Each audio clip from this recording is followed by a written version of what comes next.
నమస్కారం, BSK news కి స్వాగతం. హెడ్లైన్ చూద్దాం.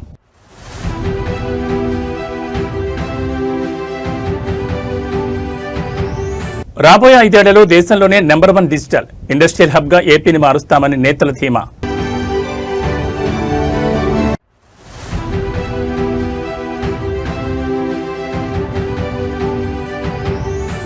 ఢిల్లీలో సీఎం రేవంత్ రెడ్డి ముమ్మర పర్యటన, కేంద్ర మంత్రి మనోహర్ లాల్ ఖట్టర్తో పవర్ఫుల్ భేటీ.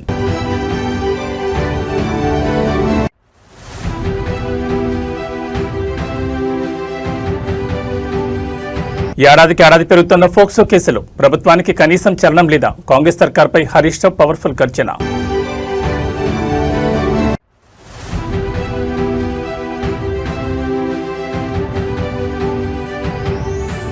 తిరుమలలో అంబానీ ముఖేష్ కుటుంబం సందడి, తెల్లవారుజామున శ్రీవారి అభిషేక సేవలో భక్తి పార్వత్యం. ఇక వివరాలు చూస్తే, ఆంధ్రప్రదేశ్ రాష్ట్రంలో సంక్షేమ పాలన సరికొత్త రికార్డు సృష్టిస్తోంది. ఎన్నికల వేళ ప్రజలకు ఇచ్చిన ప్రతి మాటను నిలబెట్టుకుంటూ ప్రకటించిన ప్రతి పథకాన్ని క్షేత్రస్థాయిలో అమలు చేస్తూ కూటమి ప్రభుత్వం దూసుకుపోతోంది. అటు సామాన్యుడి సంక్షేమం, ఇటు రాష్ట్ర పారిశ్రామిక అభివృద్ధిని సమపాళలో సమన్వయం చేస్తూ నవ్యాంధ్రను ప్రగతి పదంలో నడిపించడమే లక్ష్యంగా పాలన సాగుతోంది. కూటమి ప్రభుత్వం బాధ్యతలు చేపట్టిన నాటి నుంచి పారదర్శకతకు మరియు జవాబుదారీతనానికి పెద్దపీట వేసింది. వృద్ధులు, వితంతువుల పెన్షన్ల పెంపుదల నుంచి మహిళల ఉచిత బస్సు ప్రయాణం, అన్నదాతలకు పెట్టుబడి సాయం వంటి ప్రతిష్టాత్మక పథకాలను నిరంతరాయంగా అందిస్తోంది. మరోవైపు రాజధాని అమరావతి పునర్నిర్మాణ పనులను వేగవంతం చేయడంతో పాటు పోలవరం ప్రాజెక్టు పనుల పూర్తి మరియు జిల్లాల వారీగా రోడ్ల మరమ్మతులు, తాగునీటి సరఫరా వంటి మౌలిక వస్తువుల కల్పనపై ముఖ్యమంత్రి ప్రత్యేక సమీక్ష నిర్వహిస్తున్నారు. సంక్షేమ పథకాల క్యాలెండర్ను పక్కాగా అమలు చేస్తూ ప్రజాదరణ పొందుతోంది. ప్రకటించిన ప్రణాళికల ప్రకారం అర్హులైన ప్రతి ఒక్కరికి సంక్షేమ ఫలాలు అందుతుండటంతో రాష్ట్ర వ్యాప్తంగా ప్రజల నుంచి హర్షాతిరేకాలు వ్యక్తమవుతున్నాయి. ఇచ్చిన మాట ప్రకారం రాబోయే 5 ఏళ్లలో నవ్యాంధ్రను దేశంలోని నంబర్ 1 డిజిటల్ మరియు పారిశ్రామిక హబ్గా మారుస్తామని కూటమి నేతలు ధీమా వ్యక్తం చేస్తున్నారు. విద్యార్థుల తల్లికి వందనం. ఎంతమంది పిల్లలుంటే అంతమంది పిల్లలకి 15,000 రూపాయలు అందజేస్తున్నాం. మా ఆడబిడ్డల కోసం శ్రీ శక్తి ఉచిత ప్రయాణ సౌకర్యం.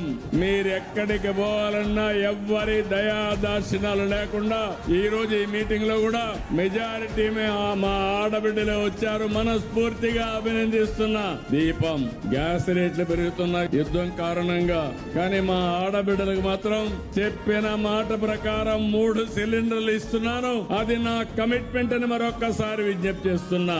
ఎవరైతే దివ్యాంగులు ఉన్నారో వాళ్లకు దివ్యాంగ శక్తి తీసుకొచ్చాం. అన్నదాత సుఖీభవ తీసుకొచ్చాం. ఆటో డ్రైవర్లుంటే వాళ్లకు కూడా 15,000 రూపాయల ఆర్థిక సహాయం చేస్తున్నాం. మత్స్యకారుల కుటుంబాలుంటే 20,000 రూపాయలు మత్స్యకారు సేవలో ఇచ్చాం. చేనేత కుటుంబాలుంటే 200 యూనిట్లు ఉచితంగా, మరమగ్గాలకి 500 యూనిట్లు పవర్ లూమ్స్ కి ఇస్తున్నాం. ఇవన్నీ చేసి ప్రతి ఒక్క కుటుంబానికి తక్షణ సాయం అందించే విధంగా, మీకు జీవన ప్రమాణాలు పెంచే విధంగా ఈ ప్రభుత్వం వర్కౌట్ చేస్తా ఉంది. ఆంధ్రప్రదేశ్ రాజకీయాల్లో అధికార ప్రతిపక్షాల మధ్య పదునైన విమర్శలు సరికొత్త వ్యంగ్యాస్త్రాలకు దారితీస్తున్నాయి. ముఖ్యమంత్రి చంద్రబాబు నాయుడు ఉద్దేశించి వైఎస్ఆర్ కాంగ్రెస్ పార్టీ అధినేత వైఎస్ జగన్మోహన్ రెడ్డి చేసిన తాజా వ్యాఖ్యలు ఇప్పుడు మీడియాను షేక్ చేస్తున్నాయి. కూటమి ప్రభుత్వ వైఫల్యాలను, తప్పులను ఎత్తి చూపితే చంద్రబాబు నాయుడికి నరాలు తెగిపోయేంత బీపీ వచ్చేస్తుందంటూ జగన్మోహన్ రెడ్డి తీవ్రస్థాయిలో ఎద్దేవా చేశారు. కొన్ని సందర్భాల్లో ఆయనకు వచ్చే కోపాన్ని చూస్తుంటే నాకే భయమేస్తుందంటూ జగన్ చేసిన కామెంట్స్ ఏపీ పాలిటిక్స్ లో హాట్ టాపిక్ గా మారాయి. ప్రెస్ మీట్ వేదికగా కూటమి పరిపాలనపై విమర్శలు గుప్పించిన YS Jaganmohan Reddy Chandrababu body language ను టార్గెట్ చేస్తూ సెటైర్లు వేశారు. ప్రభుత్వ లోపాలను ప్రశ్నిస్తే సీఎం చంద్రబాబు విపరీతమైన కోపానికి బీపీకి లోనవుతున్నారని ఆరోపించారు. ఒకానొక దశలో ఆయనకు అంతలా బీపీ పెరిగిపోతుంటే ఎక్కడ ఏమన్నా అయిపోతుందేమోనని తనకే భయమేస్తుందంటూ జగన్ వ్యాఖ్యానించారు. అంతేకాదు, గతంలో అసెంబ్లీ వేదికగా చంద్రబాబు వాడిన మావిగన్ పదాన్ని గుర్తు చేస్తూ ఎప్పుడైనా పొరపాటున చంద్రబాబు గారు నిద్రపోయేటప్పుడు ఎవరైనా తలకొట్టి మావిగన్ అంటే ఆయన పరిస్థితి ఏమైపోతుందోనంటూ తీవ్రస్థాయిలో వ్యంగ్యాస్త్రాలు సంధించారు. ముఖ్యమంత్రి చంద్రబాబు నాయుడు హెల్త్ మరియు గత వ్యాఖ్యలను బేస్ చేసుకుని వైఎస్ జగన్ చేసిన ఈ పవర్ఫుల్ పొలిటికల్ కౌంటర్ ఇప్పుడు తెలుగు రాష్ట్రాల్లో పెద్ద ఎత్తున చర్చకు దారితీశాయి. దీనిపై తెలుగుదేశం, జనసేన శ్రేణులు ఏ విధంగా రియాక్ట్ అవుతాయో చూడాలి. ఎలా లీక్ చేయాలి, ఎలా డబ్బులు చేసుకోవాలి, దిస్ ఇస్ హిస్టరీ. ఇవన్నీ కూడా ఏదైతే నేను అడిగానో, చూపించానో, ఇలాంటివన్నీ కూడా ఎత్తి చూపితే చంద్రబాబు నాయుడు గారికి మాత్రం నరాలు తెగిపోయేంత బీపీ, బ్లడ్ ప్రెషర్ ఎంత ఎక్కువ వస్తుందనంటే ఒక్కోసారి నాకే భయం వేస్తుంది, నేను పోతాడేమో అని చెప్పి. ఎప్పుడైనా పొరపాటున నిద్రపోయేటప్పుడు ఎవడన్నా అట్ట తలుపు అట్ట కొట్టి మావిగన్ అని చెప్పి ఎవడో అన్నాడు అనుకో, టకా అని చెప్పి మనిషి ఏమవుతాడో ఏమో అని చెప్పి ఒక్కోసారి భయం వేస్తుంది. నరాలు తెగిపోయేంత బీపీ. అందుకే ప్రశ్నించిన ఏ ఒక్కరిని కేసులు, అరెస్టులు,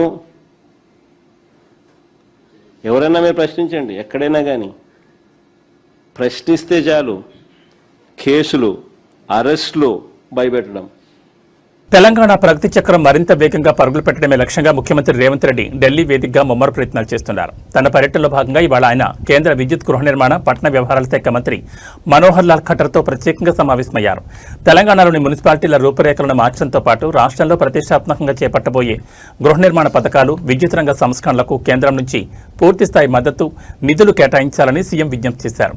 హైదరాబాద్తో పాటు తెలంగాణలోని ప్రధాన నగరాలు, పురపాలక సంఘాల అభివృద్ధికి సంబంధించిన పలు ప్రతిపాదనలను కేంద్ర మంత్రి ఖట్టర్ ముందు ముఖ్యమంత్రి ఉంచారు. ముఖ్యంగా పేదలకు నిర్మించే ఇళ్ల పథకాలకు కేంద్ర నిధుల వాటాను సకాలంలో విడుదల చేయాలని కోరారు. అలాగే రాష్ట్రంలో విద్యుత్ రంగానికి ఎదురవుతున్న సాంకేతిక, ఆర్థిక ఇబ్బందులను కేంద్ర మంత్రికి వివరించి డిస్కంల బలోపేతానికి కేంద్ర సహాయం అవసరమని స్పష్టం చేశారు. తెలంగాణ ప్రభుత్వం ప్రవేశపెడుతున్న ప్రజాకర్షక ప్రాజెక్టులకు, రాజకీయాలకు అతీతంగా సహకరించాలని రేవంత్ రెడ్డి కోరగా కేంద్ర మంత్రి సానుకూలంగా స్పందించినట్టు తెలుస్తోంది. కేంద్రం నుంచి రావాల్సిన వాటాలు, మంజూరు కావాల్సిన కొత్త ప్రాజెక్టుల సాధన ఎజెండాగా సాగుతున్న సీఎం రేవంత్ రెడ్డి ఢిల్లీ పర్యటన రాబోయే రోజుల్లో రాష్ట్రానికి పెద్ద ఎత్తున నిధులు తీసుకురావడానికి దోహదపడుతుందని కాంగ్రెస్ వర్గాలు ధీమా వ్యక్తం చేస్తున్నాయి. తెలంగాణలో శాంతి భద్రతల పరిరక్షణ మరియు మహిళల రక్షణ విషయంలో ప్రస్తుత కాంగ్రెస్ ప్రభుత్వం ఘోరంగా విఫలమైందంటూ మాజీ మంత్రి బీఆర్ఎస్ నేత హరీష్ రావు తీవ్రస్థాయిలో విరుచుకుపడ్డారు.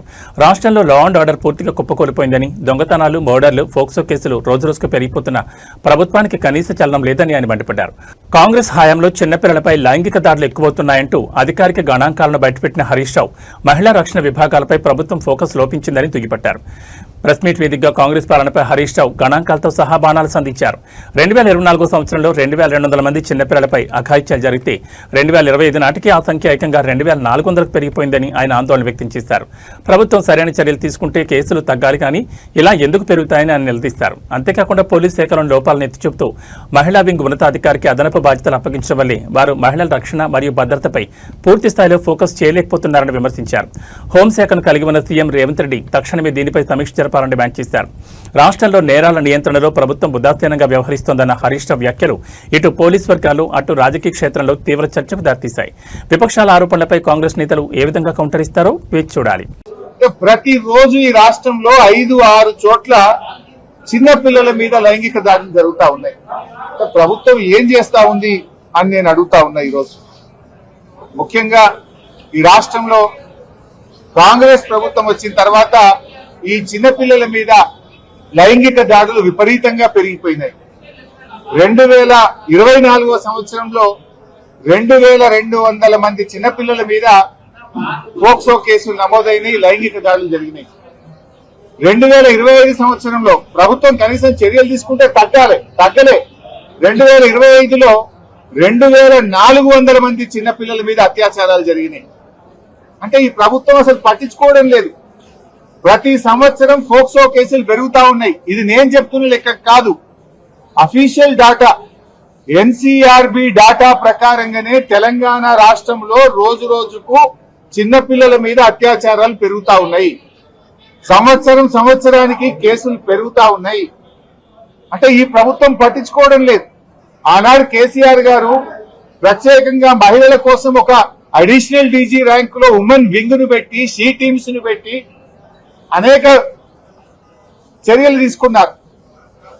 ప్రతి జిల్లాలో కూడా భద్రతా టీమ్స్ పెట్టారు. కానీ ఈ ప్రభుత్వం దాన్ని నిర్లక్ష్యం చేసింది. ఇవాళ ఉమెన్స్ వింగ్ కు అడిషనల్ డీజీగా ఉన్న వ్యక్తికే సిఐడి ఇన్ఛార్జ్ ఇచ్చారు, ఏసీబీ ఇన్ఛార్జ్ ఇచ్చారు. ఇంకా వారు మహిళల గురించి, చిన్నపిల్లల గురించి. తిరుమల క్షేత్రం ఇవాళ తెల్లవారుజామున వినూత్న ఆధ్యాత్మిక రాజకీయ కోలాహానికి వేదికగా మారింది. దేశీయ ప్రముఖ పారిశ్రామికవేత్త Reliance industries chairman Mukesh Ambani తన కుమారుడు అనంత్ అంబానీ కోడలు రాధికా మర్చెంట్లతో కలిసి శ్రీవారిని సేవించుకున్నారు. ఈ తెల్లవారుజామున ఆలయంలో అత్యంత పవిత్రంగా జరిగే శ్రీవారి అభిషేక సేవలో అంబానీ కుటుంబం ప్రత్యేకంగా పాల్గొంది. వీరికి తిరుమల తిరుపతి దేవస్థానం అధికారులు మహద్వారం వద్ద ఘన స్వాగతం పలికి దర్శన ఏర్పాట్లను పర్యవేక్షించారు. పెళ్లి తర్వాత అనంత్, రాధికా దంపతులు ముఖేష్ అంబానీతో కలిసి శ్రీవారి ఆశీస్సులు తీసుకోవడం ప్రాధాన్యత సంతరించుకుంది. రంగనాయకుల మండపంలో వీరికి వేద పండితులు ఆశీర్వచనం అందించి స్వామివారి తీర్థ ప్రసాదాలు, పట్టు వస్త్రాలు అందజేశారు. ఇదిలా ఉంటే వాళ్ళ తిరుపతి నగరంలో కూటమి ప్రభుత్వం అత్యంత ప్రతిష్టాత్మకంగా నిర్వహిస్తున్న భారీ బహిరంగ సభ ఉండడంతో రాష్ట్ర వ్యాప్తంగా ఉన్న ప్రజాప్రతినిధులు, మంత్రులు, వీఐపీలు తిరుమలకు భారీగా పోటెత్తారు. ఒకేసారి అంబానీ ఫ్యామిలీతో పాటు పొలిటికల్ వీఐపీల తాకిడి గణనీయంగా పెరగడంతో తిరుమల క్యూ కాంప్లెక్స్లు భక్తులతో నిండిపోయాయి. టోకెన్ లేని సాధారణ భక్తులకు శ్రీవారి సర్వదర్శనం లభించడానికి ఏకంగా 18 గంటల సుదీర్ఘ సమయం పడుతోంది. వీఐపీల రద్దీ ఎక్కువగా ఉన్నప్పటికీ సాధారణ భక్తులకు క్యూ లైన్లలో మంచినీరు, అన్నప్రసాదాల పంపిణీకి ఎలాంటి ఇబ్బంది లేకుండా టీటీడీ కట్టుదిట్టమైన చర్యలు చేపట్టింది.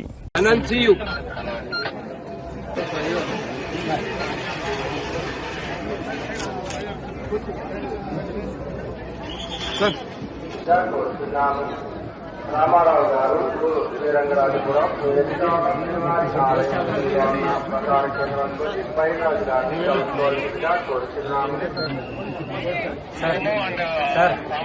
గోశాల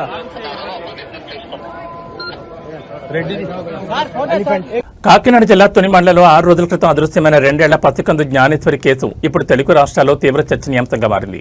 సిహెచ్ అగ్రహారంలో జూన్ 6న మిస్ అయిన ఈ చిన్నారి ఆచూకీ కోసం పోలీసులు సరికొత్త టెక్నాలజీతో రంగంలోకి దిగారు. అయితే పాప అదృశ్యమైన సమయంలో ఆమెతో పాటు వెళ్లిన పెంపుడు కుక్క ఈ కేసులో ఊహించని విధంగా ఒక బిగ్గెస్ట్ క్లూగా మారింది. ఆ కుక్కకు బీపీఎస్ ట్రాకర్ అమర్చి అడవిలో గాలించేందుకు ప్రత్యేక బృందాలు సిద్ధమయ్యాయి. మరోవైపు పాత కక్షల వల్లే తన కూతుర్ని ఎవరైనా చంపేసుంటారేమోనని పాప తల్లి వ్యక్తపరుస్తున్న అనుమానాలు ఈ కేసులో కలకలం రేపుతున్నాయి.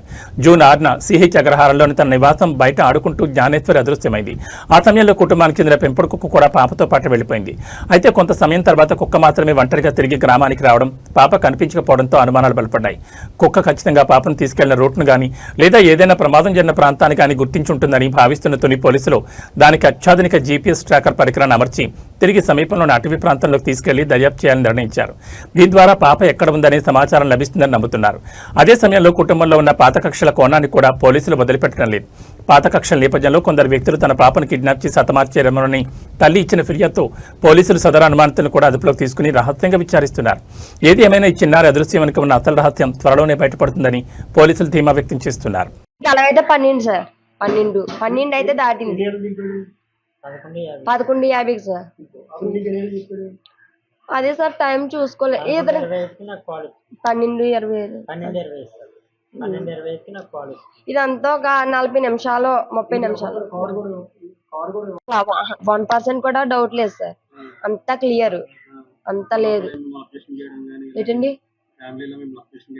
లేదు సార్, లేదు, నార్మల్ గా ఉన్నాను సార్. అయితే వచ్చి పిలిచి ఎప్పుడైతే అడిగాడో అప్పటి వరకు తెలియదు సార్ మా పాప మిస్ అయిపోయింది అని. అయితే అనుకున్నా అని ఏమైందిరా అని అడిగితే అలా కొండన్నా మీ అమ్మాయి ఏడుతుందంట, ఊర్లో అతనికి కనిపించిందంట నాతో చెప్పాడు, వచ్చేసి భయపడిపోయాడంట, కుక్క కలబడితే అని నాతో చెప్తే నేను వచ్చాను చూసుకుంటూ వస్తున్నానని చెప్పాడు సార్. ఇలాగని చెప్తే అంతలోకి ఈ అబ్బాయి కూడా వచ్చి వెతకడానికి మొదలు పెట్టాను సార్ ఏమైపోయిందని. డిపార్ట్మెంట్ కి చెప్పి అంత అనుకోలేదు సార్. ఎందుకంటే తోటలోనే ఎక్కడైనా ఏ గదిలోనైనా నిద్రైపోయింది కదా, మంచి ఎండ సార్, నిద్రైపోయి ఉంటది, కుక్క పిల్ల కూడా ఉంది కదా వచ్చేస్తాదిలే అన్నది ఏమేమైనా ఉన్నాను సార్. అప్పుడు ఆ ప్లేస్ చూపిస్తే ఎక్కడే మీ పాప కనిపించింది అని చెప్తే మొత్తం అదంతా కనిపిస్తే అక్కడ కుక్క వెంట్రుకలను మా అమ్మాయి తల వెంట్రుకలు ఉన్నాయి సార్. ఆ అమ్మాయికి జుబ్బా వంగానే ఉంది సార్, అండర్వేర్ లేదు సార్.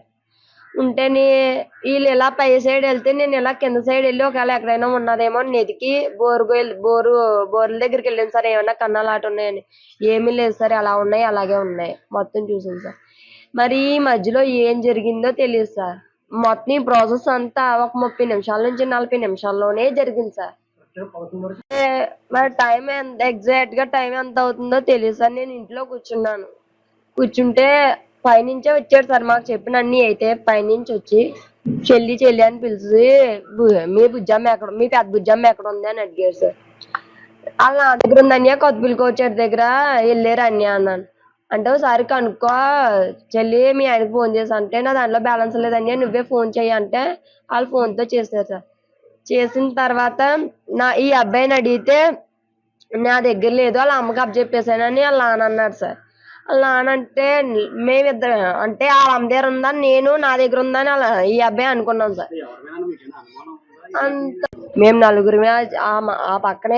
ఆంధ్రప్రదేశ్ జైళ్ల శాఖలో అత్యంత షాకింగ్ భద్రతా వైఫల్యం వెలుగు చూసింది. వైఎస్ఆర్ కడప సెంట్రల్ జైల్లో జీవిత ఖైదు అనుభవిస్తున్న ఒక ప్రమాదకరమైన నేరస్తుడు పోలీసులు కళ్ళుగప్పి పారిపోయాడు. నంద్యాల కానిస్టేబుల్ హత్య కేసులో ప్రధాన నిందితుడిగా అలాగే ఫోక్సో కేసులో 20 ఏళ్ల కఠిన జైలు శిక్ష పడిన ఖైదీ రాజ్ కుమార్ ఎస్కాట్ సిబ్బంది అప్రమత్తంగా లేని సమయం చూసి గూడూరు రైల్వే స్టేషన్లో హఠాత్తుగా తప్పించుకుని పరారయ్యారు. ఖైదీ రాజ్ కుమార్ గత కొంతకాలంగా మానసిక ఆందోళన, అనారోగ్య కారణాలతో బాధపడుతుండటంతో జైలు అధికారుల అనుమతితో గత ఏప్రిల్ నెలలో అతని చికిత్స నిమిత్తం విశాఖపట్నంలోని ప్రభుత్వ మానసిక క్లినిక్ తరలించారు. అక్కడ చికిత్స ముగిసిన అనంతరం ఎస్కాట్ పోలీసులు అతన్ని తిరిగి జైలు మార్గంలో కడప సెంట్రల్ జైలుకు తీసుకొస్తున్నారు. అయితే ప్రయాణంలో భాగంగా నెల్లూరు జిల్లా గూడూరు రైల్వే స్టేషన్కు చేరుకోగానే పోలీసులు కాస్త అప్రమత్తత కోల్పోయిన తరుణాన్ని ఆసరాగా చేసుకుని ఖైదీ రాజ్ కుమార్ క్షణాల వ్యవధిలో రైలు దిగి చీకట్లోకి పారిపోయాడు.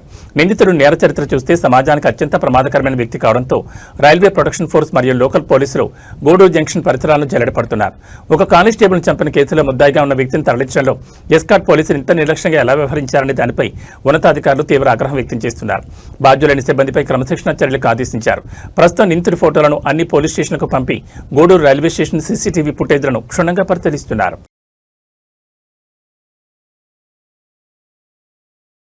కరీంనగర్ జిల్లా చొప్పదండిలో ప్రజల ఆరోగ్యంతో లాటరీ ఆడుతున్న ఒక అక్రమ ఫార్మసీపై తెలంగాణ డ్రగ్ కంట్రోల్ అడ్మినిస్ట్రేషన్ అధికారులు మెరుపుదాడులు నిర్వహించారు.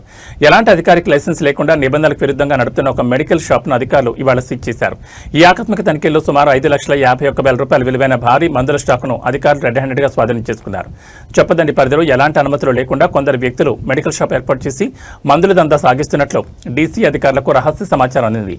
దీంతో రంగంలో దిగిన ప్రత్యేక బృందాలు సదరు దుకాణంలో సోదాలు నిర్వహించి విక్రయాలకు ఉంచిన 5.51 లక్షల విలువైన మందులను సీజ్ చేశారు. ఈ క్రమంలో ప్రజల రక్షణ కోసం అధికారులు ఒక కీలక సూచన చేశారు.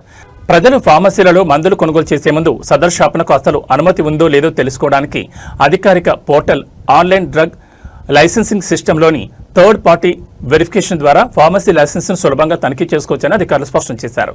నిబంధనలు ఉల్లంఘిస్తే ఎంతటి వారినైనా వదిలిపెట్టేది లేదని, అక్రమ మెడికల్ షాపులపై తమ నిఘా నిరంతరం కొనసాగుతుందని డీసీ అధికారులు హెచ్చరించారు.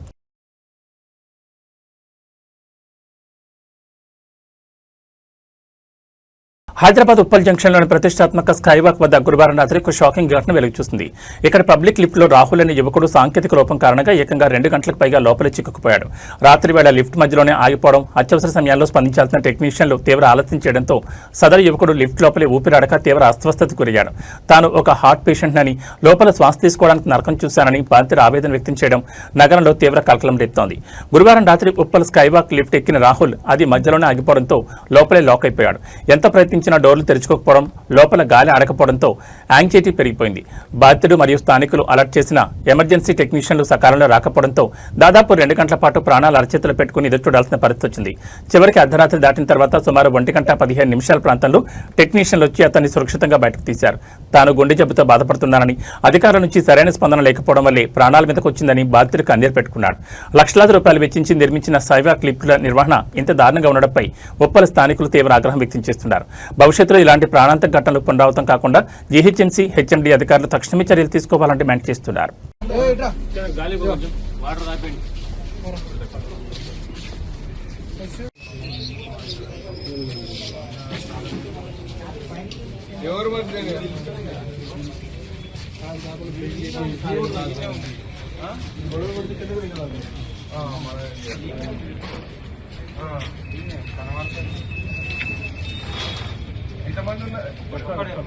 ఇంతకుముందు ఉన్నది ఇప్పుడు అయింది అయిపోయింది ఉన్నది కానీ ఇప్పుడు ఇది ఇంతకుముందు అయిందా? ఇప్పుడు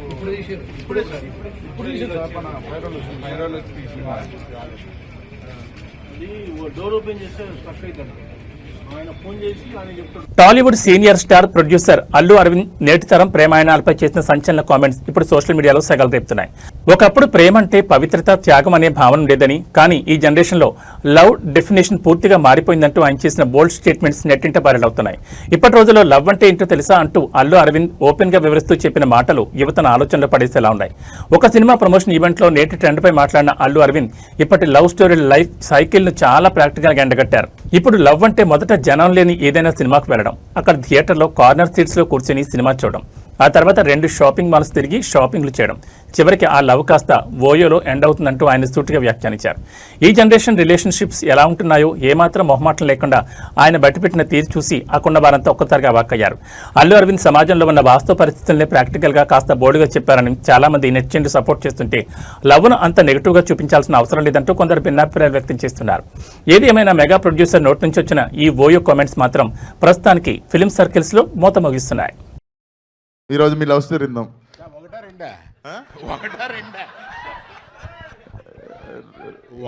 రెండోది ఇప్పటికి స్విచ్ ఆన్ ఉందా సార్? వన్ సైడ్ అన్న తర్వాత ఎన్నన్నా ఉంటాయి. ఇప్పుడు ఒకటేనా సార్? ఇప్పుడు ఒకటే, సారీ. పర్లేదు, నా వయసుని బట్టి అడుగుతున్నాం అనుకోవట్లాగా. అంతే కదా సార్, మనం యూత్. ఇవాళ ఏముందా, ఇవాళ లవ్ బిగిన్ అవుద్ది. 2 జనం లేని సినిమాలకి వెళ్ళి, అంటే ఎక్కువ హిట్ కానీ కార్నర్ సీట్లో కూర్చొని ఆ తర్వాత 2 షాపింగ్లకి వెళ్ళి ఇవాళ లవ్ ఓయోలో ఎండ్ అవుతుంది. అంటే ఏంటి సార్, నాకు తెలియదు. ఇంత అరుస్తున్నారేంటి తెలియలేదు. అంటే ఏంట్రా? బంగారం కొనాలనుకునే వారికి బులియన్ మార్కెట్ ఇవాళ భారీ షాక్ ఇచ్చింది. గత కొన్ని రోజులుగా స్వల్పంగా తగ్గుతూ వస్తున్న పసిడి ధరలు ఒక్కసారిగా రాకెట్ల దూసుకెళ్లాయి. హైదరాబాద్ బులియన్ మార్కెట్లో ఇవాళ ఇటు బంగారం అటు వెండి ధరలు మునిపెన్నడూ లేని విధంగా రికార్డు స్థాయికి చేరాయి. ఒక్కరోజు 24 క్యారెట్ల ప్యూర్ గోల్డ్ ధర ఏకంగా $2,940 మేర పెరిగి 1,48,000 మార్కును దాటేసింది. అటు వెండి ధర కూడా కేజీకి $5,000 ఎగబాకి సరికొత్త రికార్డును సృష్టించింది. హైదరాబాద్ మార్కెట్లో ఇవాళ 24 క్యారెట్ల 10 గ్రాముల ప్యూర్ గోల్డ్ ధర $1,48,580 పలుకుతోంది.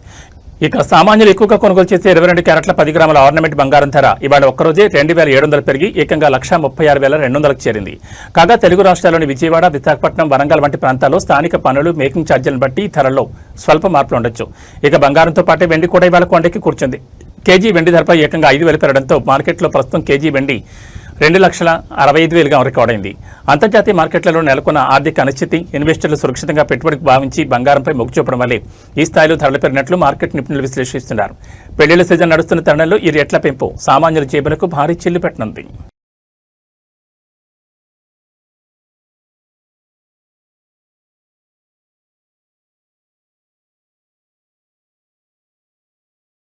ఇక వాతావరణ విషయానికి వస్తే తెలుగు రాష్ట్రాల ప్రజలకు వాతావరణ శాఖ అత్యంత కీలకమైన హెచ్చరిక జారీ చేసింది. తెలంగాణలోని పలు జిల్లాల్లో రాబోయే 2 గంటల్లోనే ఉరుములు, మెరుపులతో కూడిన భారీ వర్షం విరుచుకుపడే అవకాశం ఉందని వాతావరణ నిపుణులు హెచ్చరించారు. అటు ఆంధ్రప్రదేశ్లోనూ పిడుగుల తీవ్రత ఎక్కువగా ఉండే ఛాన్స్ ఉందని, ప్రజలు ముఖ్యంగా రైతులు పొలాల్లో ఉండదని సూచిస్తున్నారు. తెలంగాణలోని నల్గొండ, సూర్యాపేట, యాదాద్రి భువనగిరి, నాగర్ కర్నూలు జిల్లాల పరిధిలో రాబోయే 2 గంటల్లోనే ఆకాశానికి చెల్లిపడినట్లుగా భారీ వర్షం కురిసే అవకాశం ఉంది. కాగా ఇవాళ తెల్లవారుజామున ఇప్పటికే ఉమ్మడి ఆదిలాబాద్, నిజామాబాద్, కరీంనగర్ జిల్లాలో పలుచోట్ల ఓ మోస్తరు నుంచి భారీ వర్షాలు కురిసి రహదారులను జలమయం చేశాయి. ఇక అటు ఆంధ్రప్రదేశ్ విషయానికి వస్తే పోలవరం, అనకాపల్లి, కాకినాడ, పల్నాడు, మార్కాపురం, ప్రకాశం, నెల్లూరు జిల్లాలతో పాటు ఉమ్మడి రాయలసీమ జిల్లాలో 7 పిడుగులతో కూడిన తేలికపాటి నుంచి మోస్తరు వర్షాలు పడే ఛాన్స్ ఉంది.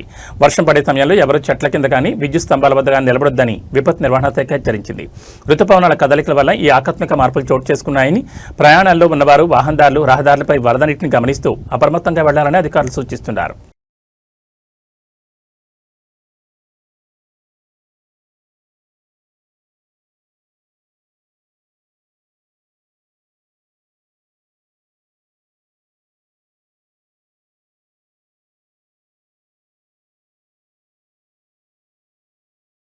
ఏబీ బులెటిన్ విశేషాలు. నమస్కారం.